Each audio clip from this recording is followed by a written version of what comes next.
DZRD Sunshine Radio Report! At para sa unang detalye nating national news, pagkakaroon ng isang pangulong lulong sa droga, isang national threat ayon sa political analyst. At Senator Amy hinimok na maghain ng petisyon sa Supreme Court para ideklarang incapacitated si PBBM. Alamin tayo ng balita niya mula kay Jason Rubrico. Niyanig ang bansa ng mga pasabog ni Senator Amy Marcos laban sa kanyang sariling kapatid na si Pangulong Jr. matapos ibunyag nitong gumagamit umano ng iligal na droga. Ayon kay Professor Malutikia, isang political analyst, maituturing na national security threat ang pagkakaroon ng isang presidenteng lulong sa droga. Binibigyang diin niya na direktang naapektuhan nito ang kakayahan ng Pangulo na gumawa ng mahahalagang desisyon. I consider the revelations made by Senator Marcos as part and parcel of a national security threat. Bakit? Meron kang isang pinuno na sinabi nagko-cocaine.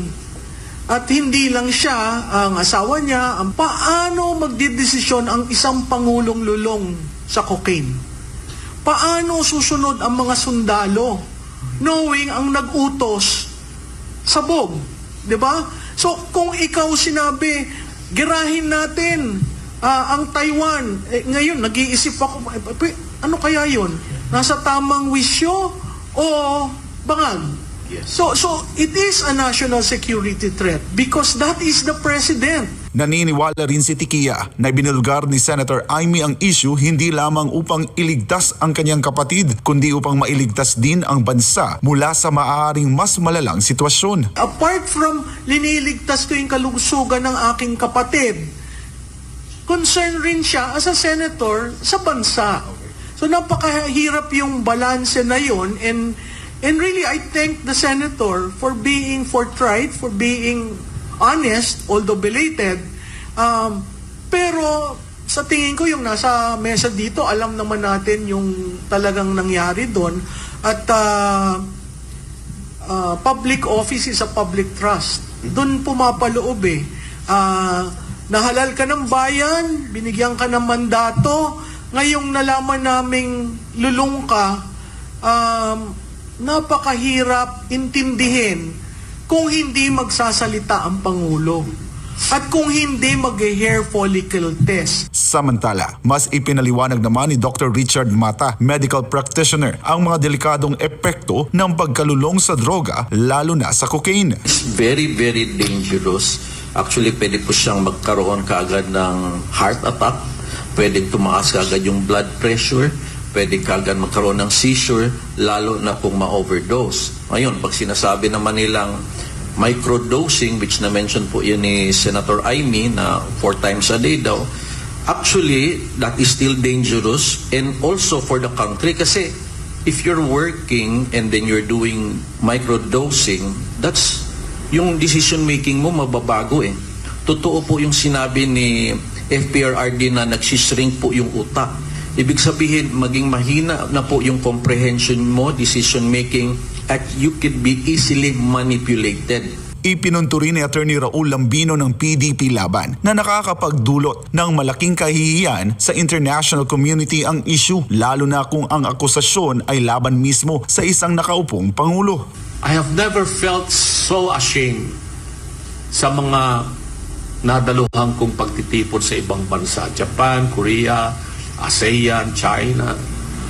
Conferences, when people, delegates, then they are going to ask you, hey, Mr. Lambino, is it true that your president is a drug addict?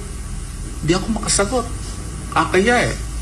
But this time, pag tinanong ako ng isang foreigner, well, according to the sister, was personal knowledge of the presidents and the members of the first family and some high-ranking officials of government who are there, incumbent they are, working with him, are also involved in this illegal use of drugs. Kaugnay nito, hinihimok si Senator Amy Marcos na maghain ng petisyon sa Korte Suprema upang ideklarang incapacitated ang Pangulo batay sa kanyang sariling mapahayag tungkol sa umano'y pagdodroga ni PBBM. PDP Laban should urge Senator Amy Marcos to file a petition before the Supreme Court to declare BBM as incapacitated because of his drug addiction. Yun ang ano. And I told her to prepare the petition and then we will ask the senator to file the petition upon the support of PDP Laban. Talagang that's the best way, the easiest way to declare. Kasi wag na kayong mag-isip, wag na kayong managinip na magde-declare siya ng incapacity niya sa sarili niya. She will never do that. Ayon sa 1987 Constitution, may tuturing na incapacitated ang isang pangulo kapag hindi na niya kayang gampanan ang kanyang tungkulin dahil sa pisikal o mental na kondisyon. Sa ganitong sitwasyon, ang Vice President ang pansamantalang hahalili bilang acting president. Nasa kapangyarihan naman ng gabinete na ideklara ang incapacity ng Pangulo kung hindi na ito makakilos o makadesisyon para sa bansa. Para sa Diyos at sa Pilipinas kung mahal, ako si Jason Rubrico, SM9 News.